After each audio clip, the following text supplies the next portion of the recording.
Hey, what's good, y'all? Welcome back to the Onyx Report, Black Masculinist news for the day. Hope everybody is well. Let me see here. Got some folks in the building already 118 across 5 different platforms. So thank you. Thank everybody that's here. Make sure you like, subscribe, share, donate, support, support the channel so we can continue to bring you this independent Black male thought. What's up, Prince in the building? Urban Naturalist, what's going on? We got we got Adrian talking about hashtag save the bear. Damn, they already jumping in. Grab second gear. What's up? King Lexicon, what's happening? Brother Malika, what's going on with you, man? Hope you're well. Corey, what's up? Black Ice. Black Ice said I'm worse than the fucking Kodiak, huh? Inspired Truth in the building. What's going on? Shout out to Barry. Shout out to Barry Little putting the information down as usual. It's much appreciated, man. Alongside, if Ian comes through later, those two brothers hold the channel down in the comment section. So I appreciate both of y'all. So I'll say that to Ian in advance if he comes through.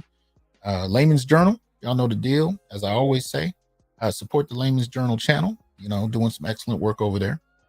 So shout out to you, good brother. Hope you're well. Let's see here. We got Ron in here. What's up? We got Lewis. We got Mr. Teeth. We got Busy Mike. We got Davion. J. Jermaine. LXST. What's going on? LXST came through for the Spider-Man Across the Spider-Verse review we did on Patreon. So had a good time. Black Toxic Masculinist. What's up? Louis Conyer with the early donation. Much appreciated. Y'all know what it is. We got to do what we got to do. So make sure you get it in. He says, drizzle, drizzle, grizzly, grizzly. Yeah, this shit is ridiculous. Michael, what's up? Raheem, Golden Child, what's going on? Let's see. You got Indigo in the house. Larry. 8 Francs. Ray, what's up? Stardust, what's going on? Hakeem. John, Sean, what's up? Kay. Kay says, when you gonna take us on one of those afternoon drives to the beach again? That's real. I went a couple weeks ago. I went to what is it? Oh man, what's it called? Damn, I think it's I'm blanking on the name of it. Anyway, I went to the coast a couple weeks ago. It was beautiful. But since the summer's coming, it'll be a lot sunnier. So I will do that. Conqueror, what's up? Ghost Illmatic, what's happening? Indigo, Mike, Quanos, I think it is. Blood Boiling. Shout out to Cameron for the donation. Peace to you too, brother. Design and Art, what's happening? So yeah, like, share, subscribe, join, and donate. Support the channel. So we're going to get into a few things. We're not going to be here long, but a couple things I wanted to kind of cover that I thought was interesting. So first and foremost, let me get this where I need it. Oh, hold on. All right. I keep forgetting about shop business. So I do have to at least say, make sure if you haven't checked out the book, do so. Go get Solutions for Anti-Black Misandry by yours truly.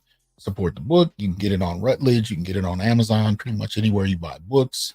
But make sure you support if you haven't. So we can continue to build the library that's relevant to the ideas that we want to build on and talk about. So help us do that by supporting the brothers who are putting forth ideas in writing, myself included. So thank you in advance. I haven't said so. All right. Now, first thing I wanted to jump into before we deal with the topic, this is just a quick aside. There's a couple of public service announcements I want to get out the way real quick. So we've had a string of Black women politicians, judges, administrators, high-level, high-performing Black women who have been finding themselves in more and more trouble, right? More and more trouble. Shout out to Dr. Thunder. What's good with you, man? Got Black males, got Larry in here. What's up? Oh, hold on. Missed a couple. So Mike says, got your book on Amazon. Appreciate that, Mike. Thank you. Shout out to Louis Conyers. He says, I'm a bear. It is what it is.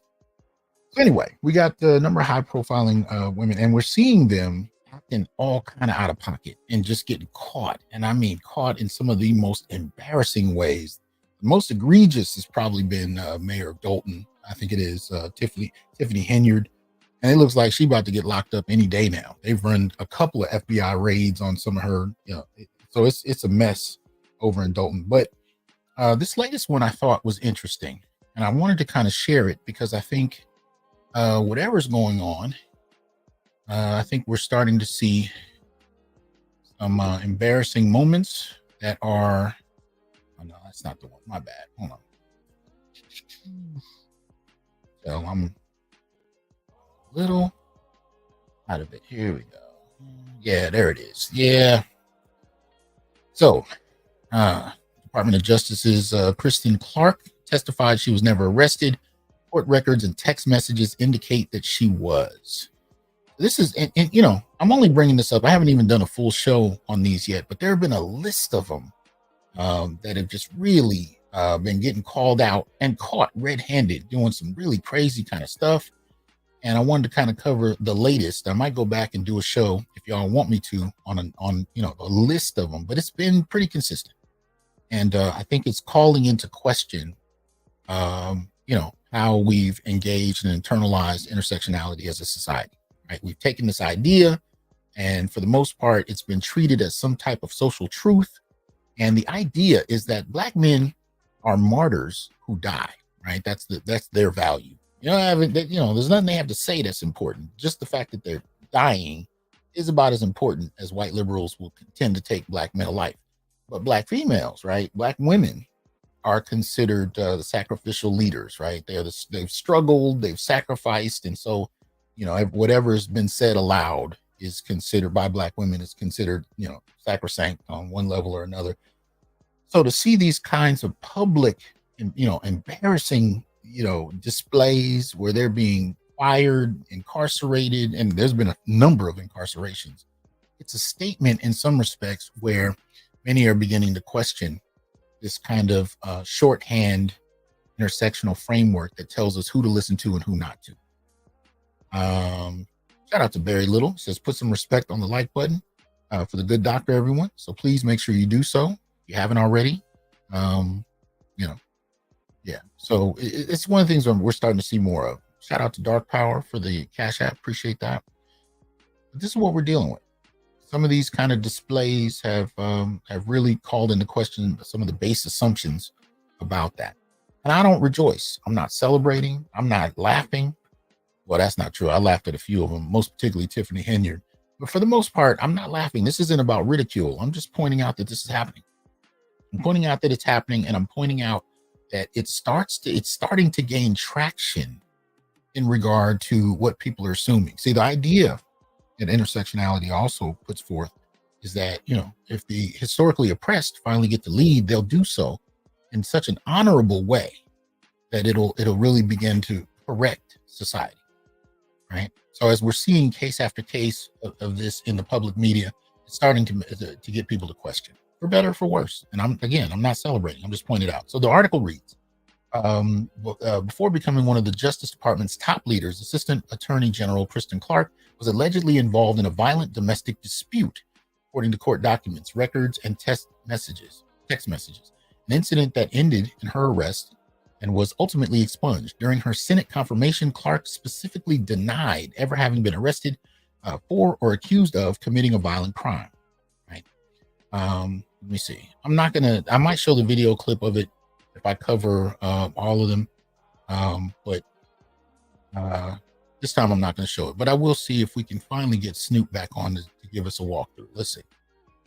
Clark was nominated by President-elect Joe Biden on January 7, 2021, and later confirmed by the U.S. Senate on May 25, 2021, to lead the DOJ's crown jewel, as former Attorney General Eric H. Holder Jr. described the Civil Rights Division. Biden and Vice President Kamala Harris celebrated Clark as the first Black woman to head the Civil Rights Division, promising she would focus on fighting voter suppression and hate crimes across the country. During her confirmation, Sen. Tom Cotton, RR, asked their nominee Clark, since becoming a legal adult, have you ever been arrested for or accused of committing a violent crime against any person? No, she responded, according to responses she submitted under oath to questions for the record from U.S. senators. So she basically lied under oath is what's being put forth. Let's see, and we'll find out what the repercussions might be. But let's find out a little more about this. Let's see if we can get through. Clark's ex-husband, Reginald Avery, alleged to the American Accountability Foundation's Tom Jones in 2021 that Clark attacked him with a knife, deeply slicing his finger to the bone, on the night of July 4, 2006, while they were married and living in Maryland. According to messages and documents reviewed by the Daily Signal, police arrested Clark that night. She did not respond to requests for comment for this story. Court records obtained by the Daily Signal show that a criminal case against Clark was initiated in the District Court of Maryland for Prince George's County. But on October 17, 2006, the Maryland State Attorney entered a request of no prosecute in the case, which effectively dismissed the charge without trial. Right. So here she apparently attacked her ex-husband with a knife, sliced him pretty deeply.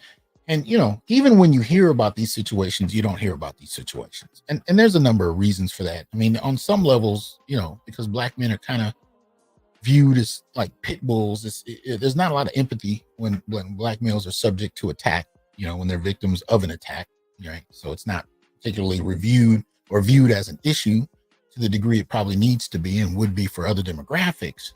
But there's also this sense that if a woman attacks you, it's nothing to really take serious. It's not, even when they go to jail, again, it'll show up in the news. They may go to jail, but it doesn't become national news. The only reason it is in this case is not because it just happened, but because she lied under oath about it, right? That's where the crux of this is. Otherwise, we wouldn't even be hearing about it.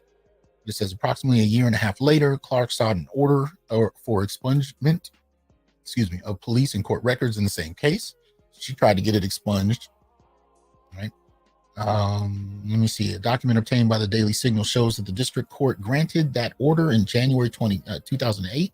The document specifically orders expungement of police records pertaining to Clark's arrest, detention, and confinement on or about July 5th, 2006 by a law enforcement officer of the Prince George County's police. Now they basically knew that this was going on, I think, and they backed her into a corner and tried to get her to either tell the truth or lie. And either would work for the agenda of taking her down. But here's the crux of the issue. She attacked her husband with a knife, right? She cut him down to the bone, and she got arrested for it. So whether or not it was an agenda to take her down is secondary to the fact that she actually did commit an act of, intimate partner violence. And she committed it against her black male husband. This is something that, many women don't really get publicly held accountable for. And she's not even being publicly held accountable for it right now. She's being publicly held accountable for lying. She's not being accountable for having done it. Shoot, let me see here. Let's go through a little more of this. All right, let's see. It's gonna go through. Come on now. There we go. Let's hear a little bit more. Citing the true test stamp on the expungement order, an official at the clerk's office for the District Court of Maryland for Prince George's County confirmed the authenticity of the expungement order to the Daily Signal. That's a real document, the official said. Court records show that Avery and Clark finalized their contentious divorce in 2009. Clark had served as a trial attorney for the DOJ's Civil Rights Division until April 2006, several months before the incident. When the July 4, 2006 incident occurred, Clark was leading the left-wing National Association for the Advancement of Colored People NAACP Legal Defense Fund's voting and election efforts. Okay. Let's see. Expungement, disclose or not to disclose. I don't think I'm going to go through all of this. Not really feeling it, but see if they put any other pictures of her up at least. So I'm just looking at this and I'm noticing how many of these cases we're starting to see. And it would be one thing if these women were not guilty of the various crimes in question, right? It would be, I think in some respects, it would be viewed as an attempt to take them down, as an agenda of sorts. But when you actually see them guilty of it, then it raises different questions, right? And the idea that black men were oppressive and abusive and exploitive leaders, when and if they ever were leaders, this kind of narrative is also being kind of called into question because over the years, it's been left at Black men's feet to suggest that this is an inherent quality in Black men, to be oppressive, to be exploitive, to be incapable of leading. And not only is this kind of narrative something that comes out of a racist kind of rhetoric, racist rhetorical framework, it also comes out of how we're attacked on gendered grounds within the community. It's a misandrist, an anti-Black misandrist statement that takes place within the Black community toward Black men. But as we start to see more of these kinds of cases, people are starting to reflect. So I just wanted to put that on the table for consideration. And again, if you guys want me to cover all of the ones we know of, all the women who have been removed from positions based on their behavior, and a lot of it is egregious, just let me know. But it calls into question the assumptions that have been made about Black men, about Black women, and efficacy in terms of leadership. We need to be prepared for that, but at the same time, we need to kind of challenge some of these historical ideas about Black men, especially when Black women are climbing into positions of power on the backs of Black men. So anyway, that's one of the things to consider. The next one, I can't vouch for the sound quality altogether, but it's interesting. It's interesting, and it seems to suggest a possible pivot toward how Black men are perceived in the Black community, but I can't explain it. So I'll just play it for you, and you guys determine what you think. I know there's a sound issue at a part way through, so I'm gonna, all I can say is I'm apologize in advance for that. It's not my video, but here we go. Keep starting shit, but can't keep a motherfucking man. Bitch, all you bitches cap and say you don't need a man. Leaving when he building, but you need a plan. It's a mix of women in demand too.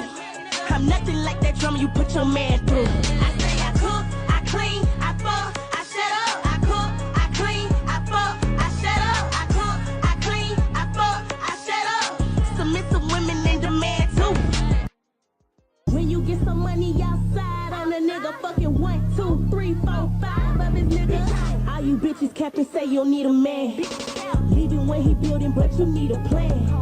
It's a mix of women in demand too. I'm nothing like that drama you put your man through. I say I cook, I clean, I fuck, I shut up. I cook, I clean, I fuck, I shut up. I cook, I clean, I fuck, I shut up. It's a mix of women in with a ripping out the magnum pussy ran through. That's why your baby daddy can't stand you. Keep some clothes on, leave them curious. That's why these niggas don't take you serious. What's your body count, ho? I bet you shut up. 1, 2, 3, 4, 5. And if you told the truth, I bet he nut up. All that whole shit, it ain't respect. Get your shit together, yeah, perfect. When them bills like you gon' be crying to them niggas. Tryna find you a nigga spend time.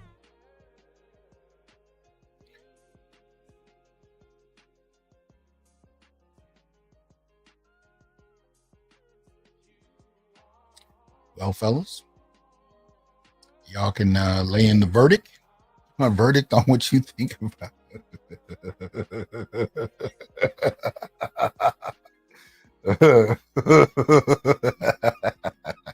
y'all gotta tell me what you think about this. But at the end of the day, it might be an interesting pivot because apparently the environment is starting to squeeze a little differently, and we're starting to see more content. Now, this is probably one of the most extreme that I've seen along these lines, but it's happening. It's happening. And it's something I'm real curious to hear your thoughts on.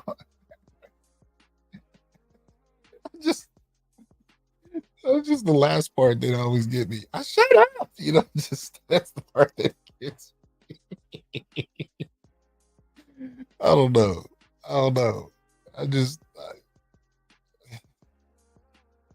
Anyway, you guys tell me to what extent, what your thoughts are on it.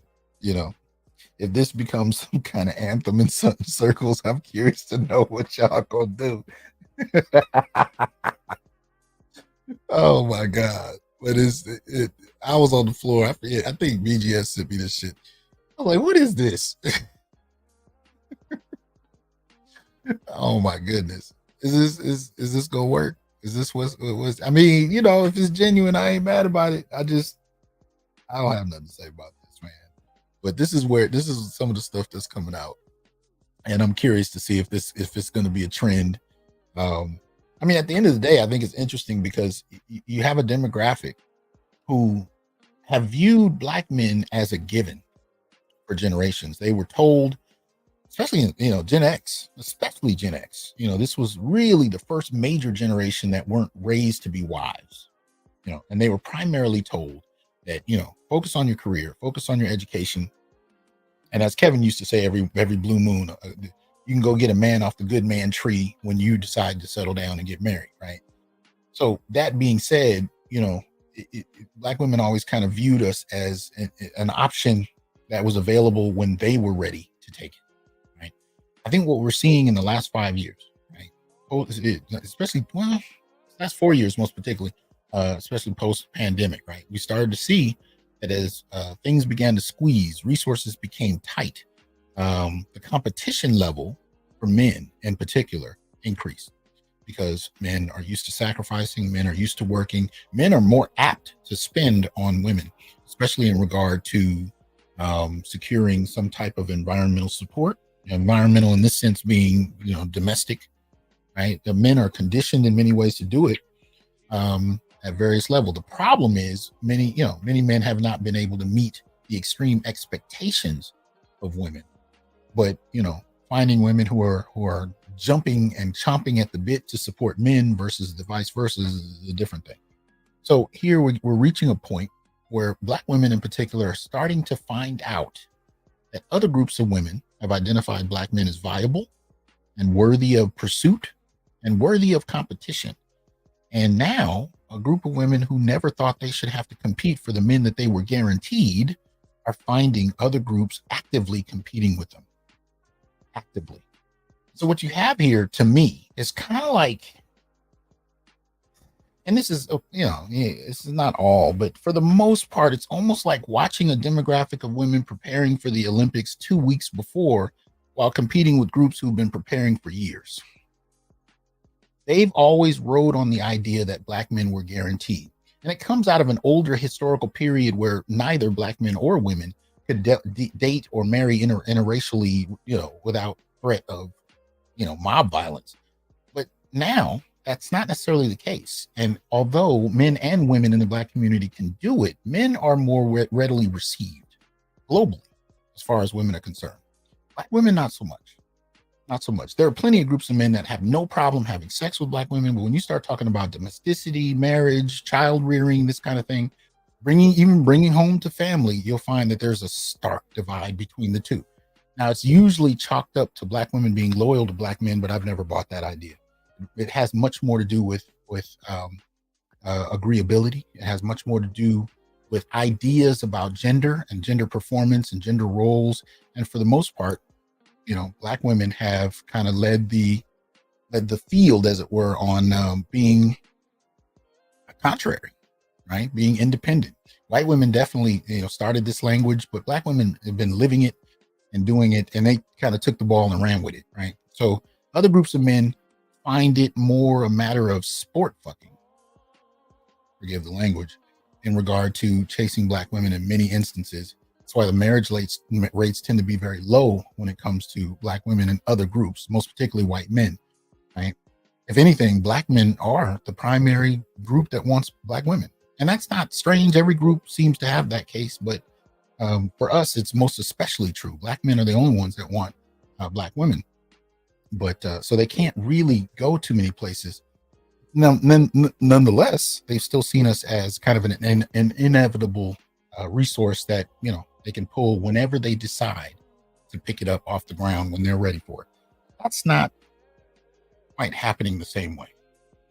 And so now that there's challenge, now that there's pushback, now that there's competition, we're starting to see a shift in narrative, a shift in perspective, a shift in attitude, right?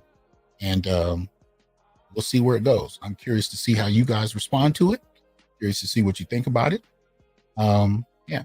So y'all let me know if it works for you and what you're going to do if you decide to go that route. So I cook, I clean, I hit, I shut up. Let me know what you think.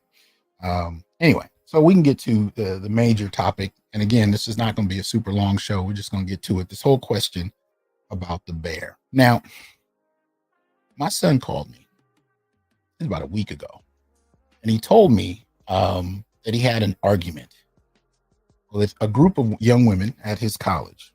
And really what it ended up doing is it red pilled him. See, my son kind of grew up in the red pill community listening to these videos, but you know, it's one thing to listen to them. It's another thing to finally start to live what you hear and what you hear about.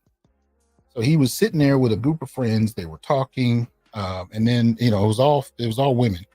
He was there with his friend and she left him with all these women that were her friends.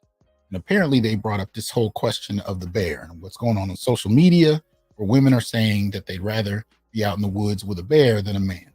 I had not heard about this. He started to tell me about it. And he said, as they started explaining it to him, it grew in intensity until they were yelling and screaming at him as a group. He hadn't said a word the whole time. He was just listening. He had never heard of it. And as they were introducing it to him, they started to cuss him out about it. And he was the only black male standing there. Of course, he was the only male standing there. And he's telling me about this, but it red pilled him in the sense that he had heard us talk about the gynarchy. He had heard us talk about the contempt for black men. He had witnessed it online. He'd heard me tell stories, but he himself had not had a lot of experiences like that. And this one in particular hit him hard because he was like, the contempt is real. He was like, they looked at me and talked about me like I was the worst thing in the world. And he said from the beginning of the discussion to, you know, the point that they're screaming at him the most, he hadn't said a word. He didn't even offer any disagreement. He just sat there listening. So the whole experience kind of red pilled him. And then, you know, I checked out Maggie Thompson's channel. She kind of covered it a little bit. So, you know, this was kind of new for me. So I just decided to look at it, and I'll share with you a smattering of some of the videos I found. This is fair use. Hopefully it won't be too much of a problem, but if the show gets shut down, you'll know I messed up. But here we go. This is fair use. You know, here's a couple of videos dealing with the question. Would you rather be stuck in the woods with a man or a bear? Most of the women said a bear. I would choose a bear every time. I don't know what woman is not going to choose a large gay man to hang out with over just a straight man. I'll take anything that comes with a bear. All of the hair, some of the leftover poppers. I'll watch all episodes of RuPaul's Drag Race over and over with them. I don't care. I want the bear. Straight men are scary. Bears, they're fun. They may clog your drains, but you know, Drano and some prayers and you're good. All right, see. No. I'd rather be stuck in a forest with a man or a bear. Probably a bear, because I detest men. It's how I am, do you know what I mean? I don't know what we're going to do about that, but yeah. A bear. Because I'm scared of men. Bear. Men are scary. With a bear. What I've heard about bears, they don't always attack you, right? Unless you like with them. So maybe a bear. Depends what man, but probably a bear. Oh, 100% a bear, which is like terrifying to say, but definitely a bear. Some men are very scary out there. A bear. Probably a bear, to be honest. I mean, I feel like I could let the bear calm down, you know? Whereas I don't know what the man's gonna do, so. The delusion is strong in this last one. What is she gonna do? Call the cops while he eats her guts? And they don't even bother asking what forest and what man. Oh, no, not the beast! Not the beast! Ah! And what kind of bear. It really shows that they don't think at all. A bear will rip you open and eat you while you're alive. Alright, let's check another one out. I'll be stuck in a forest with a man or a bear. Man is scary. With a bear. Is that the same? What I've heard about bears, they don't always attack you, right? Unless you like fuck with them. So maybe a bear. Depends what man, but probably a bear. Well, 100% a bear, which is like terrifying to say, but a bear. Some men are very scary. All right, here's compilation of these women's answers to this one question. The question is, would you rather be alone in the woods with a man or a bear? If he asked 10 women, 9 of them said bear. And quickly, like not not a slow response. They didn't have to think about it. The one woman that I saw that did say a man, it was very slow. She thought about it, really weighed her options. And so there's been a lot of backlash from these incel, alpha male, red pill guys that got microphones, and we wish they didn't. They are incensed. They are livid that so many women, because of Women's Stitch, or they duetted and they're like, yep, the bear. Honestly, if I were to answer that question, the answer is the bear. And that's just the truth. All right. So y'all, a lot of y'all have come in here. You're already more familiar about this than I am. You know what the deal is. You've heard this. Women have been talking about this in social media. And one of the things I told my son in the long conversation we had is that this is about as misandrous. It's pretty misandrous, as far as that's concerned. It's straight up, and this is something that for the most part, people would have a severe issue with if men began to talk about how much they would rather hang out with a puppy or whatever than a woman. These things would be considered misogynist out the gate. But strangely enough, it's picked up traction, right? And it's always interesting to hear, how far these discussions can get, but let's see what some of you guys have to say about it. Let me see. We got Renovator, excuse me. He said, I take a bear over a woman too. A bear won't demand that I raise and feed its cubs. Always motivated. It's kind of along the lines of where I am with it. This is dumb. But again, it's dumb, but then you start to hear it coming from people on a wider scale, and it becomes like a wave out of nowhere.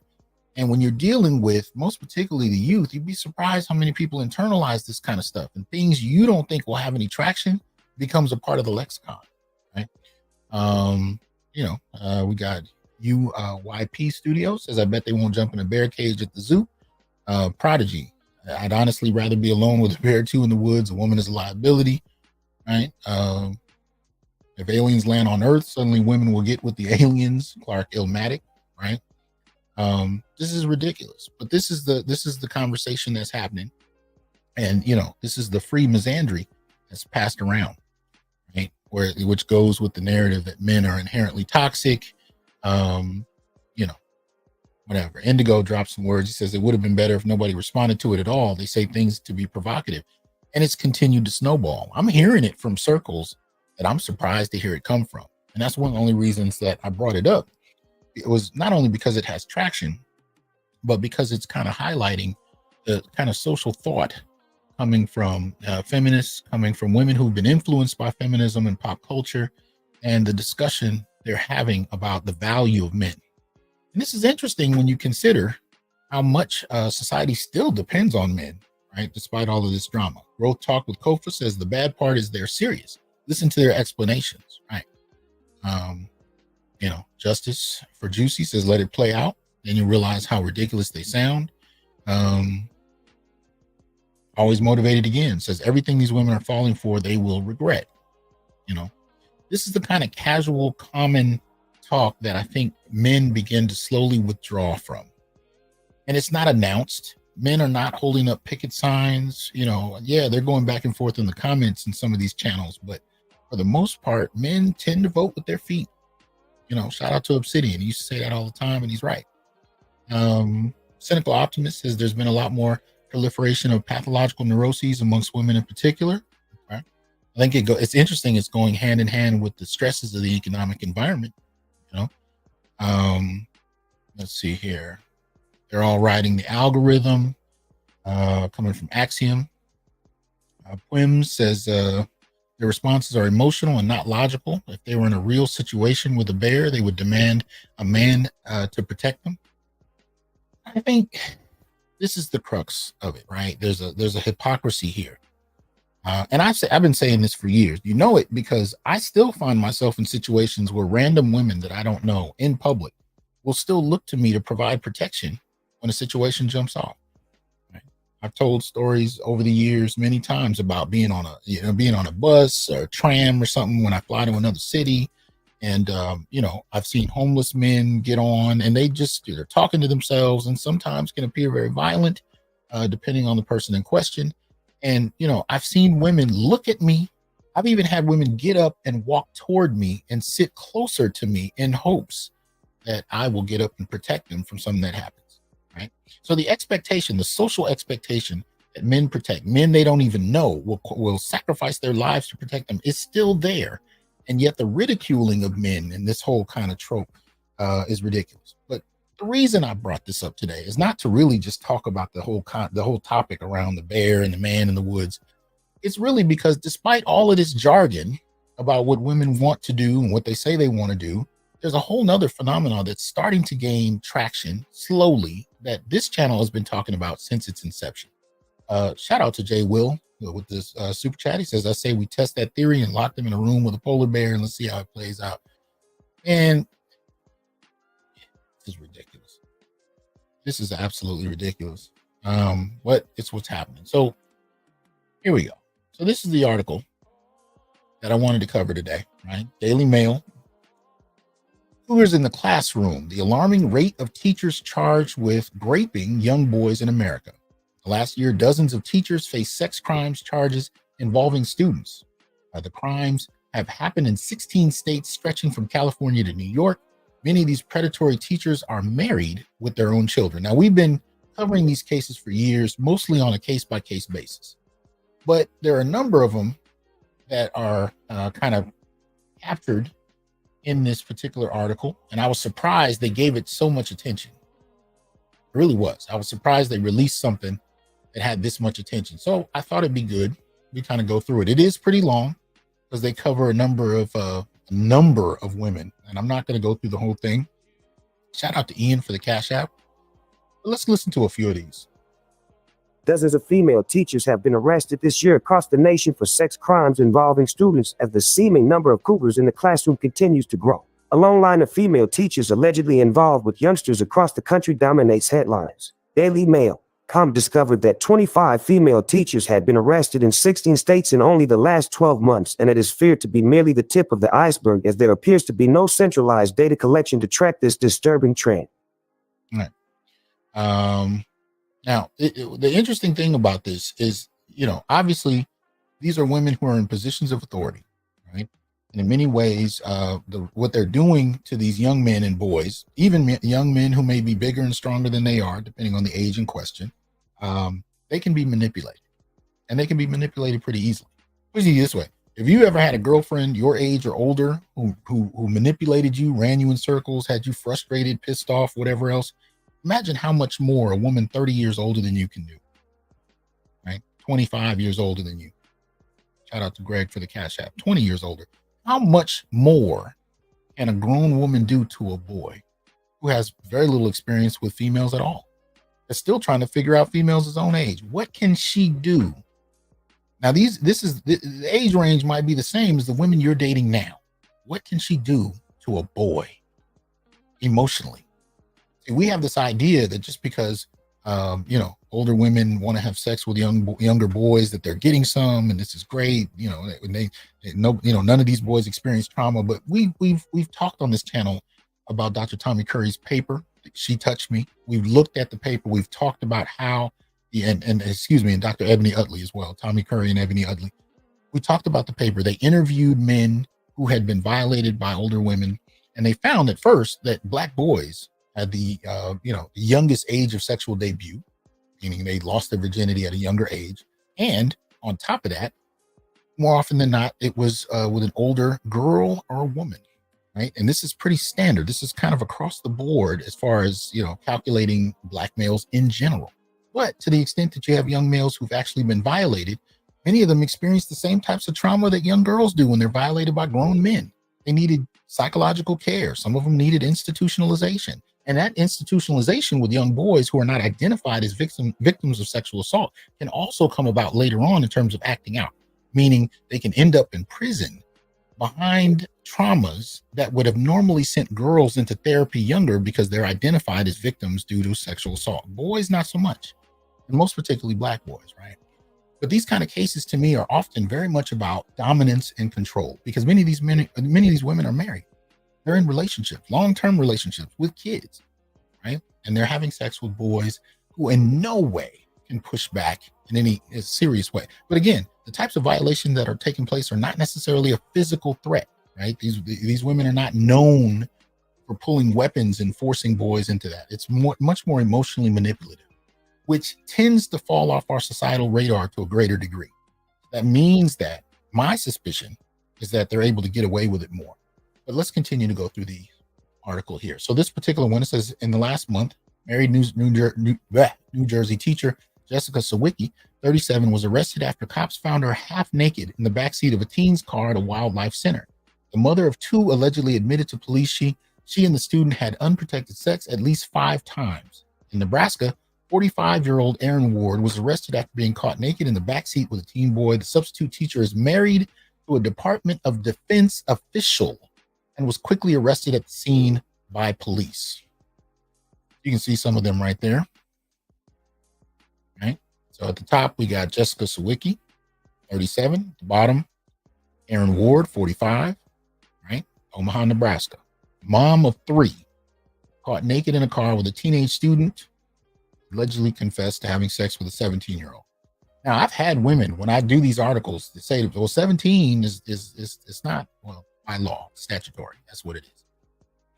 It's statutory. And they get real selective about terms like sexual assault or rape. They often say things like what you see here, having sex, right? Because that's what they're doing.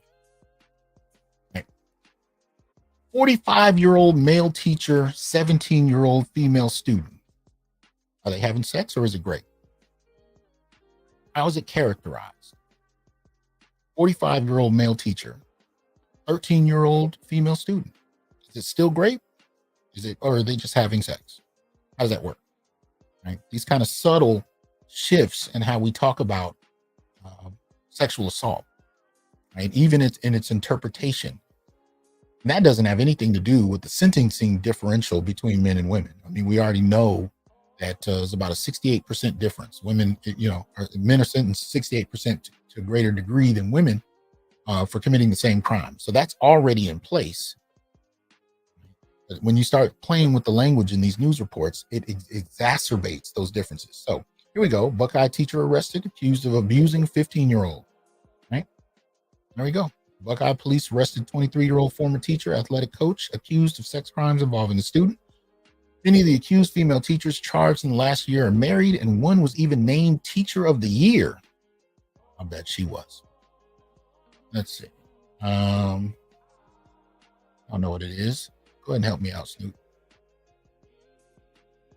The teachers are enticing students with sexually charged texts, nude photos, and videos before and during physical encounters, police say. Leading child psychologist Dr. Michael Oberschneider of Ashburn Psychological Services says social media influence has contributed to the abuse dynamic and rise in number of cases. Social media can serve to blur the lines between the student-teacher relationship, which can in turn open the doors to more inappropriate outcomes, he said. He explained that students have more access to their teachers through various online formats, which can lead to inappropriate communication and even inappropriate relationships of a sexual nature. As we've seen in the news, some female teachers are choosing to put out sexually focused content on sites like OnlyFans, Wellfriends, Fazly, and other similar platforms that students can then see and be part of, Oberschneider explained.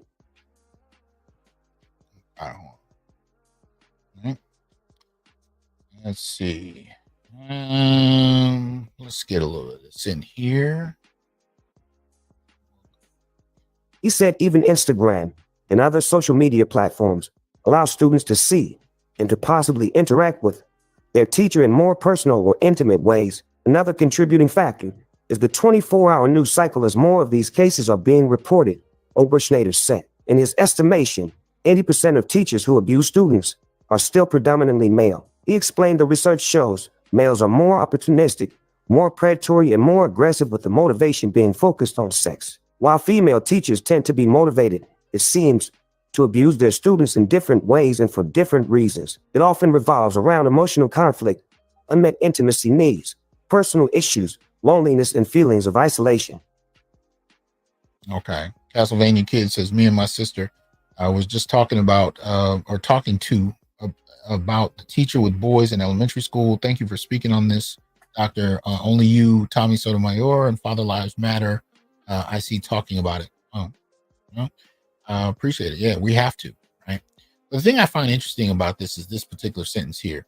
While female teachers tend to be motivated, it seems, to abuse their students in different ways and for different reasons. Now, two things. First, this is the crux of the differences between how men and women express violence, even sexual violence, a lot of the time. Right? We deal with the concept of rape in and of itself.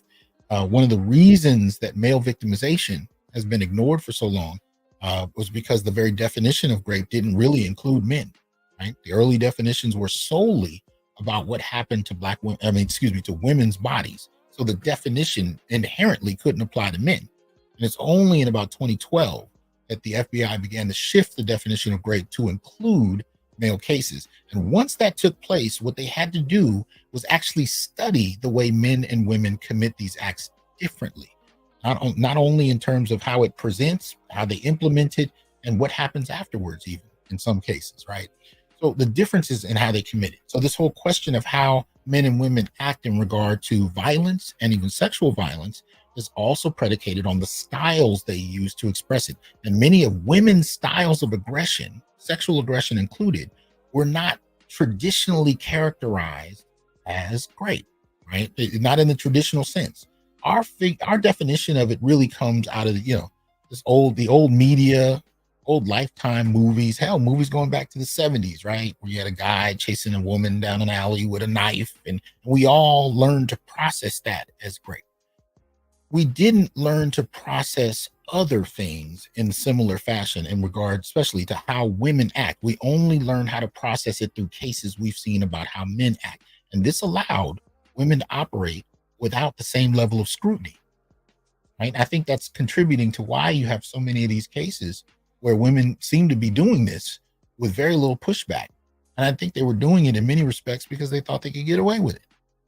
The traditional definitions of rape often didn't include what they were doing. Obviously, in terms of statutory, the age differentiation, is clearly part of what's traditional about this type of abuse.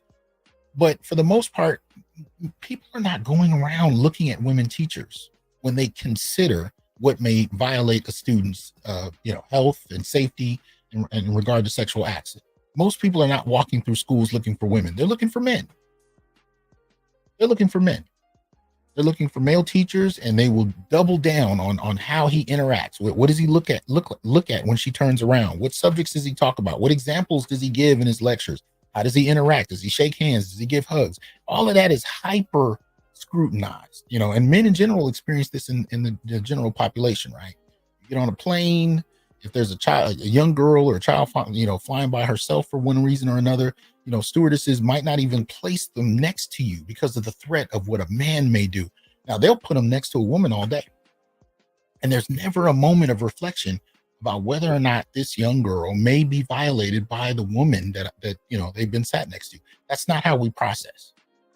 That's not how we process. And this is what I mean when I say women's forms of sexual aggression are not internalized by the public to a great degree, because we think there's only one definition of sexual aggression, and that definition is synonymous with how men aggress. But we haven't learned about how women operate differently, and we haven't learned to internalize those and become cautious of them and concerned about them. So women kind of get a pass, and they're considered by default the safer sex to deal with. But the second sentence is in this particular phrase, section, gets to me as well. It often revolves around emotional conflict, unmet intimacy needs, personal issues, loneliness, and feelings of isolation. Right? And it's very sweet of them to take the time to explain why a woman might sexually, violate a young man. I think the obvious question here is, in the last 50 years, how often do you think the news media, administration, leadership, institutions that play a serious role in making sure kids experience some degree of education, in what moment have we seen these institutions stop and give an explanation for the man who is traumatized, who might have been violated as a child, emasculated in his marriage. His wife doesn't want to touch him. He's going through real difficulties. He got a pay cut last year. He's depressed. He's on medication, and he's really having a hard go of it. When's the last time you seen those men explained when it came to their sexual violations against kids? When does that happen? People want to throw the chair at him, right? And I'm not saying they're wrong. I'm just saying this is the reaction. They want him to get the chair. You know, if a grown man violates a female, young female, underaged female, he needs to die. That's the reaction of much of the public. When a woman does it, we need an explanation. Well, she's lonely. She was feeling isolated. She has personal issues. She has unmet intimacy. This shit, unmet intimacy needs? Really? Really? We're going to talk about unmet intimacy needs when you're explaining a woman who would violate a child sexually? Really? You're going to explain their abuse, and you're actually going to use the term emotional conflict and then unmet intimacy needs to explain why she violates young men in particular. Really? That is a level of hypocrisy that I was stunned by when I first looked at this.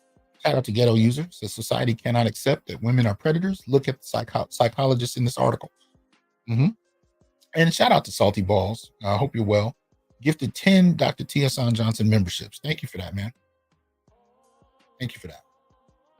The audacity to explain and rationalize the abuse of kids, and most particularly boys, by giving, really humanizing her. But when it comes to men, they're just monsters that need to die or go to jail for a long period of time. And I don't need to tell y'all, this group of mostly men, I don't need to tell you what happens to those men who go to jail. And it's jacked up if they're innocent and they've been falsely accused, which, by the way, is a power even young girls know they have over male teachers, especially male teachers they don't like. I've even been threatened, not in any regard to anything sexual, but I've been threatened by female students who did not like the grade they got. And they're starting to understand the power that they have to accuse. And in society, we've demonstrated it doesn't require evidence. Their names don't even have to get in the newspaper. And of course, if they're underage, most especially, but really just because they've stated the accusation. Their names may not be in the paper, their pictures. Your whole career can end, even if you're innocent and proven innocent in court. The reputation is still irreparably damaged simply because the accusation was made. And she can do it simply because she's upset, simply because she doesn't like you, simply because you gave her a bad grade, simply because you contradicted something she said in class. It can be anything. This is the power young girls have. So if you're innocent and you get accused of this, God forbid you go to jail. Because whether you're innocent or you're guilty, if you're violating little kids, y'all tell me, what do prisoners do? What do men in prison do to men who are there for sexually violating underage kids? What do? You're lucky if you live long enough to get out. Every day may be a living hell. Right? But you're going to take the time here to tell us about her unmet intimacy needs.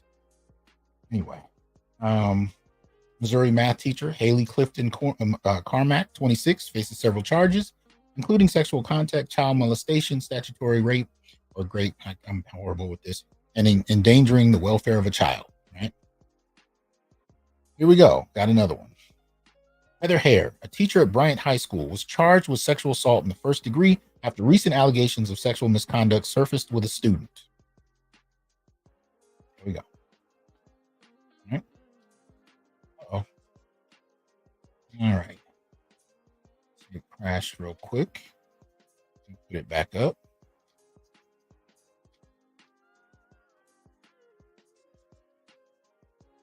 There's way too much going on here.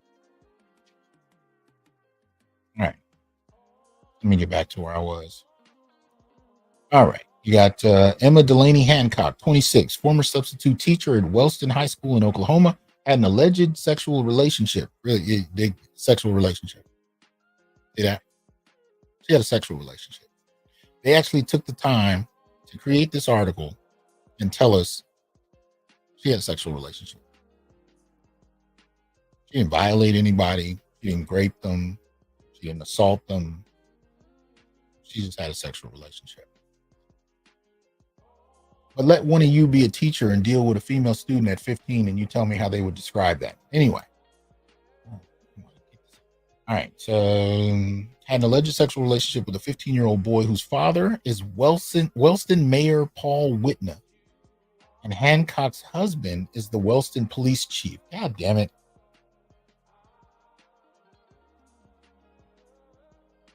Wow. Wow.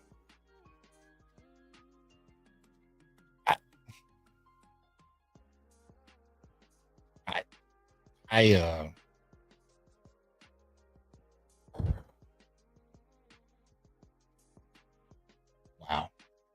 Talk about risking it all, boy. Even the one case, I forget her name. Was it Laterno? After she got out of jail, she actually got with the young man she'd been violating. And after that, it's all struggle life. Right? But anyway, fourth grade English teacher, Alyssa McConnell. Well, hell, you know what? Let's get it in. I'll let him read the whole passage. This is fucking ridiculous. Fourth grade English teacher, Alyssa McConnell, 38. Stephanie Woods, 28, a biology teacher, tennis and basketball coach from San Antonio, Texas. Ellie Carradman, 33, of Virginia. Ellie Elizabeth Barfield, a married mother of 4 from Illinois. Emma Delaney Hancock, 26, a former substitute teacher at Wellston High School in Oklahoma. Heather Hare, a teacher at Bryan High School. And Haley Clifton Carmack, 26, are just some of the teachers who have found themselves in headlines in recent months because of their arrests. Hancock, 26, a former teacher at the Wellston Public School District, is accused of texting a 15-year-old in October 2022 to send him a school assignment. After a few weeks, the teen sent a shirtless snap of himself to Hancock via Snapchat, documents say. Hancock responded saying, "Are we sending half-naked pictures now?" The teen responding, "I don't know, are we?" She then allegedly replied, "Are you trying to get me to lose my job?" The documents say. The affidavit then said Hancock and the team began exchanging new photos and videos of sex acts more frequently. The messages later escalated into Hancock and the team kissing each other on 2 occasions while in classrooms. Hancock is also accused of touching the teen inappropriately during the second time they kissed. According to the court filing, Hancock is married to the town's chief of police, Alfred Hancock, and is believed to be the daughter of Wellston Mayor Paul Whitner. Hare, 33, pleaded guilty in federal court to transporting a minor across state lines for the purpose of unlawful sexual activity and now faces up to life in prison. Damn. There she goes. Okay, Clifton Carmack, pictured in a seductive pose in one of her many social media accounts. You got Hare had sex with the victim, a male student, 20 to 30 times throughout 2021-2022 school year, including on a class trip to Washington, D.C. Damn.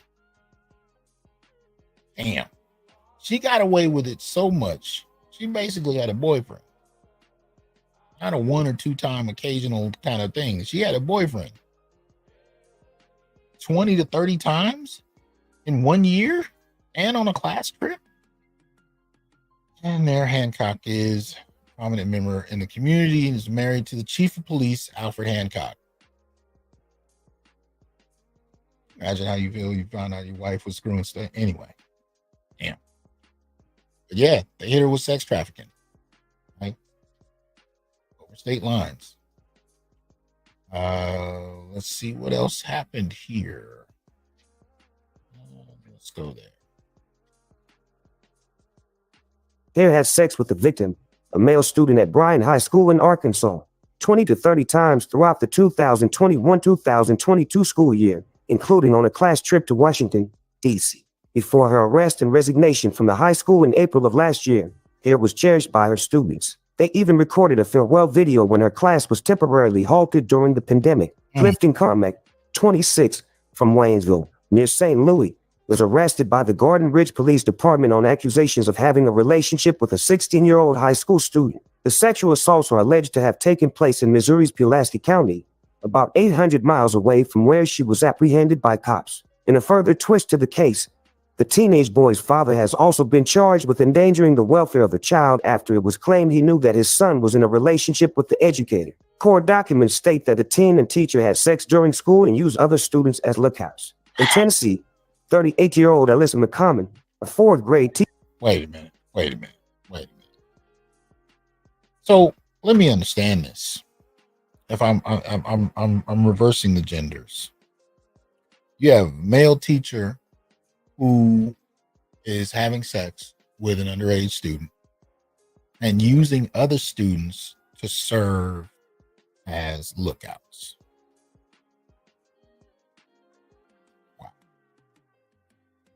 I mean, it's one thing to get away with an individual act on a given day, right? That's one thing. To do it regularly in class and or have students serving as lookouts. You know, honestly, I don't think I've ever heard of a male teacher that had lookouts. Usually when I hear about male teachers doing this, you know, it's a one-off or it's something of that nature. Or if they have done it a few times, they're, you know, it's a lone event. You know, it's separate from I've never heard of a male teacher who had lookouts. I'm not saying it doesn't happen. I'm just saying I haven't heard of that. But these women are really taking advantage of the degree to which nobody would think twice about leaving them in the care of students because women are inherently incapable of such aggression, right? I'm sorry, that caught me off guard. Let's continue. Teacher at Charger Academy in Covington was charged with raping one of her former students, a 12-year-old boy, and is pregnant with the boy's baby. All right, God damn it. I talked about this before, but I think it's been a couple years. If you really want to blow your mind, most people would say, look up what Catholic priests have done to boys, and it is egregious. But when you get an opportunity, Google, provided they haven't scrubbed them from the internet, Google what nuns do to boys, at least nuns who commit sexual assault against underage boys. One of the critical differences, aside from the fact that nobody thinks twice about what nuns may do, right? So they're able to operate under the cover of people being oblivious to them, right? But one of the other things that they're able to do, and it often took place in the last century, you had cases going a century back where men were testifying to what happened to them, right? Boys, as young as 10 years old, right? 8 years old, talking about their experiences with grown women nuns. There were more than a few cases where these nuns got pregnant and the Catholic Church would just move them to another location. But understand the degree of trauma that I'm talking about here. You have one case, I can't remember the age, but I want to say the boy was like 10, maybe 12 years old, 12 or 13 years old. Let's go with that. I think that was around where he was. When they interviewed him about what happened, what he said was, he thought, this is how young he was. He thought kissing is what created babies. That was how young he was. So when he started kissing when the nun started kissing him and they did other things, right? She got pregnant and the church moved her to an undisclosed location. And this happened a lot. The problem that hit this young man is not only did he not know what sex was, but once he heard that she was pregnant and that it was more than likely his child, before he could even begin to process that, she disappeared and he never saw her again in life. So the trauma I'm talking about is not just the event that a young boy is unprepared for. It's also that this young man knew that he had a child out in the world that he would never find. And he never did, to my knowledge, according to the report I read a couple of years ago. Never found her, never found the kid, but knew for the rest of his life that there was a child out there with his blood that he'll never find. But it happened at such a young age, he didn't even know what sex was yet. Right? So when you're talking about female violations, this is one of the critical differences. Now, we're all aware especially with the discussions on abortion, we're aware of what a male rapist can do, especially in terms of impregnating an unwilling or a victimized young girl. Those are real issues. But nobody thinks about the fact of, what does it do to a young man or a young boy who's just coming into puberty and is in it well enough to get somebody pregnant, but may not understand the act itself. To have a grown woman manipulate and abuse him, right? Take his virginity and his seed and bear a child that he has no interaction with for the rest of his life. So when you're talking about these teachers, that's another element of it that differs from what we're familiar with male sexual assault aggressors, right? What happens when the aggressor is pregnant with your son's child and then disappears? Common, a mother of two, was arrested September 8 by the Covington Police Department and charged with felony rape of the child for reportedly molesting the boy.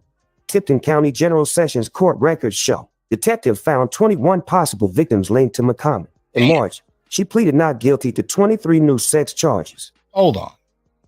So this one woman, McCommon, not only a mother of two, but apparently had sex with 21 possible victims and did not plead guilty to 23 new sex charges. Again, often we find out about male aggressors, they get caught, usually after the first one, but to say that they're not doing this and getting away with it, I wouldn't go so far. What, 23 victims? 21 victims? Really? And nobody says anything.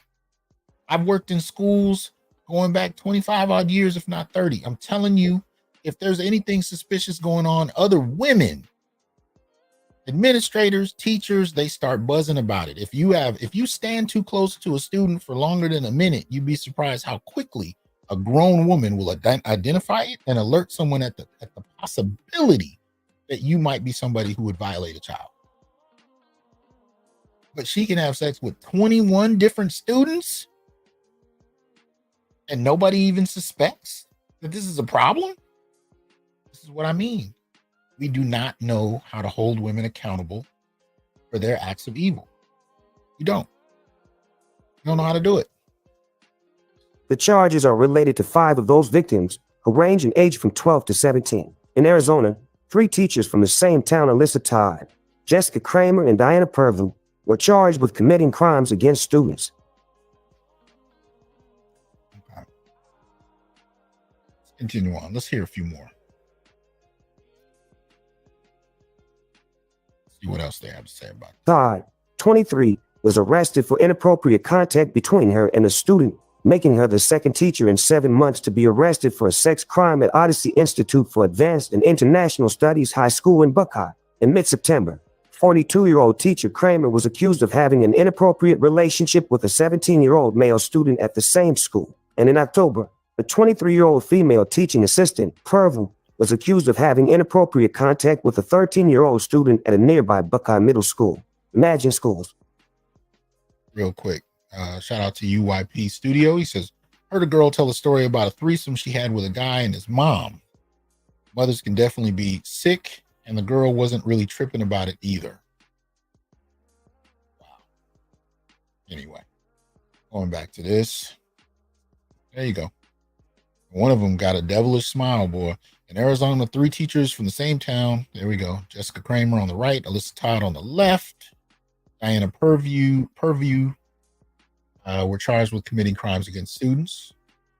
Purvu 23. All right. Let's see here. What else we got? This is ridiculous. This is just ridiculous.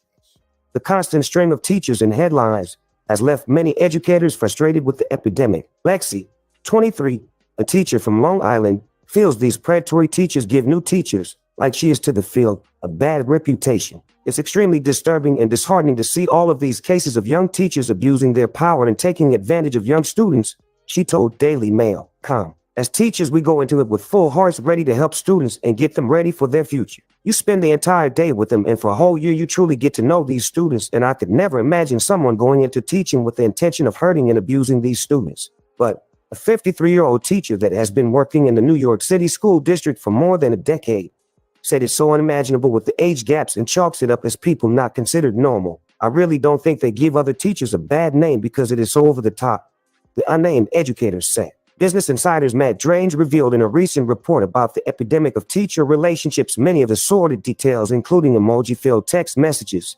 transcripts from investigations, and disciplinary files. Drange said the pages documented grooming and groping, the sharing of D***K pics and porn, sexualized comments in classrooms, oral sex in bathrooms, and statutory rape that in some cases continued for years. His report highlights a disturbing pattern that school administrators across the United States catastrophically failing to prevent abuse, and there is no federal agency, he said, that tracks teachers' sexual misconduct. Yeah. I mean, these are so intriguing. I'm just going to let them continue. Drange said during his investigation, he requested disciplinary records and severance agreements from the 10 largest school districts in all 50 states, and license revocations from every state's Department of Education, but his request was met with opposition. Alabama, Iowa, and Virginia refused to release any records, he said, while other districts asked to be compensated in order for the request to be filled. In his report, he wrote that the Hawaii Department of Education asked for $75,060. The Katy Independent School District in Texas wanted $125,352, and the Lincoln Public Schools in Nebraska invoiced $243,836. So they didn't want to release records, right? Number of states didn't want to release records, but now you have them charging for records. That's wow. While other districts, he revealed, never provided records, including Alaska's Bering Strait School District. In 2019, the BSSD paid $12.6 million to 13 sex abuse victims involving an instructor at the school. Springfield Public Schools in Massachusetts was another district he cited that would not release any records and claimed it would be an invasion of the teacher's privacy, outweighing any possible right of the public to know. Okay, so this is Stephanie Woods, 28, biology teacher, tennis and basketball coach from San Antonio, Texas, arrested after she allegedly had an improper relationship with a 17-year-old girl. There you go. All right. This is what we're looking at. All right. Ali Hamerdmand, I know I butchered that, 33 of Virginia, was arrested for having an inappropriate sexual relationship with a student at James Madison High that went on for several months. There goes another. All right. Ali Elizabeth Bardfield, married a mother of 4 from Illinois, was accused of grooming and raping an 11-year-old boy. Yeah. All right. 4th grade English teacher Alyssa McCommon, we saw this one earlier, 38, charged with raping a 12-year-old child at her home in Tennessee. Wow. Let's find out what else is going on. Okay, so this is the end of it here. No, I don't think it is. We'll see, though.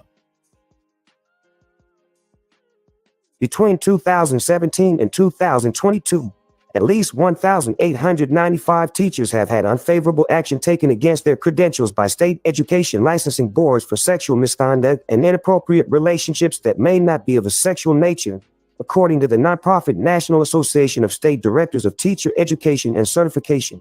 That figure is an underestimation since many states do not provide the reason why a teacher's credentials were suspended or revoked. Jimmy Adams, executive director of the nonprofit, told Daily Mail, of the 6,000 incidents that come in yearly, only a very small percentage is sexual misconduct. Billy Joe Grant, PhD, a leading expert in school employees' sexual misconduct prevention, said in the last year there have been approximately 468 male and female reports of sexual misconduct involving students nationwide, and of that number, 113 are female. She told Daily Mail, the figure includes both licensed teachers and other school employees, including coaches, administrators, teachers' aides, and bus drivers. Okay.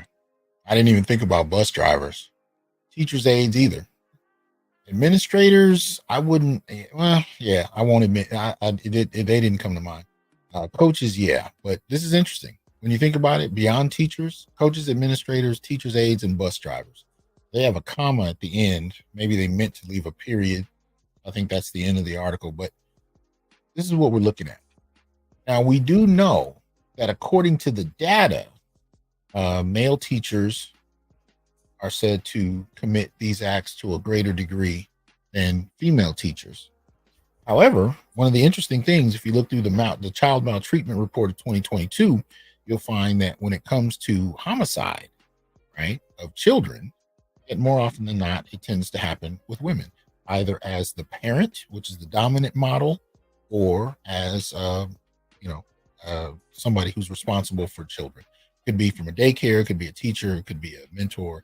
You see these things kind of occurring. So in that regard, across the board, men are considered more responsible for sexual assault to underage kids, but women actually lead in homicide in regard to kids. Some of it, I think the biggest area is neglect, but as the kids get older, there are different types of violence. And Black boys, I think I talk about this in my book, actually suffer the most from that dynamic.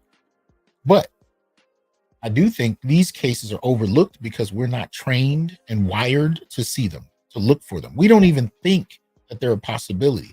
And I think that has led to, I believe, a greater number of women who are getting away with this because nobody's even thinking to question it. Right? Understand something. When you talk about, sexual assault, rape, these kinds of things, we talk about punishment, and we talk about, more importantly to this conversation, finding and catching predators in the act, right? A lot of that is a product of programming. And we as a society have been programmed for decades through media to identify female victimization. We know the signs, even if only on a kind of intuitional level, right? We do not know the signs of boy victimization. We do not know the signs of female aggression, sexual aggression, most particularly. Aggressions, maybe, right? You got somebody running around with a knife trying to attack people. You get aggression from women, even. You can understand it. You can kind of see it. But sexual aggression can be a lot more subtle. A lot more subtle. Because in very few of these cases are you hearing about women who are tackling men and pulling knives and requiring sex in that manner. That's something we attribute to men. But again, if we don't learn how exactly to adapt our sensibilities around victimization toward how women aggress, what are their styles of sexual aggression, if we don't learn to include that in our kind of vocabulary around the topic, it'll continue to go no. It'll continue to be invisible. And you'll get these kind of articles once, maybe a decade. I mean, don't get me wrong. I've seen individual articles about female aggressors. I have rarely seen articles that cover a wide number of them at once. Rarely. And the articles I see about individual aggressors, they come and they go. They'll get a one-page write-up. The term rape is never used. The term sexual assault is never used, and they disappear. The case. Much of the time, many of these women who are up against years in prison end up getting off with probation. Yeah, they might lose their jobs. They might even be put on the predator list, but at the end of the day, they get probation. Far too often. So, that said, these are things that I've been really lobbying for us to pay more attention to, and I'm really interested in making sure that we begin to protect our boys. By first not assuming that they can handle anything simply because it sounds good to adult ears. It may even sound good to kids' ears. But this is one of the reasons that adults are supposed to protect kids from the real world, despite what they think about the real world. And really, if you've ever raised a child and you've ever seen how innocent children are, boys are they're not any more inherently prepared to be violated than girls. They're not. But they're also not prepared for emotional and psychological manipulation. They're really not. And it can be harmful to the greatest degree. And I'm not even a psychologist. This kind of damage and what it can do to kids. There are grown men who have not reconciled the trauma they experienced as boys. So we need to take a different attitude about this. We need to actually be able to expose how people in these positions function. And if you are a parent, you need to have conversations with our children and be very straightforward and clear about what's acceptable, what isn't acceptable, and have conversations. And hey, at least when my son was living under my roof, I had no problems going through his phone. I really didn't. I let him know that. Got a philosophy about that, especially if I'm paying for it and you under my roof. There's limited privacy. And I'm not doing it to be cruel. I'm doing it to protect you. And my son, fairly good kid. I didn't really have to deal with a whole lot, but I reserve the right to go through whatever for his protection. You know what I mean? And I think we need to get back to that because this is ridiculous. Anyway, I'm very interested to hear your thoughts about what we've covered today, what we talked about at any part of it. I'm interested to hear what you think, what you've heard, what you've experienced, what you know about, others that you know directly have experienced. Let us know. Am I off on this? Is it right on cue? What other cases can we know about so that we're better prepared to deal with this? But at the end of the day, if men don't stand up for boys, I really don't believe anybody else is. And I think I'm going to get to Scott Galloway and some of his work around boys and men and policy. I think I'm going to get to that sometime in the next couple shows as well. But we have to start advocating for boys and men on terms that are not facilitated by corporations or political groups with very clear-cut interests in maintaining what they do. And if anything, blaming the boys and men in question for whatever phenomena is taking place. I think that tends to happen a bit too much as well. So that said, appreciate y'all coming tonight. Let me know your thoughts. I'll holler at y'all later. Peace. I am here to tell you, brothers, we are not criminals by birth, perennial rapists, incapable intellects, man-children, sperm donors, child support wellsprings, success objects, walking phalluses, ATM machines, lottery tickets, unintelligent henchmen, valueless assassins, pro bono mercenaries, unpaid bodyguards, interchangeable stepfathers, child discipline proxies, unpaid repairmen, workhorses, emotional tampons, or any other socially accepted dehumanizing stereotype. We are thinkers, inventors, innovators, leaders, fathers, and men. Embrace your humanity, know your worth, and extend your time, attention, and resources only to those who genuinely respect you. And remember, your worth is not defined by meeting other people's narcissistic and selfish and unrealistic needs. You define your worth. Peace.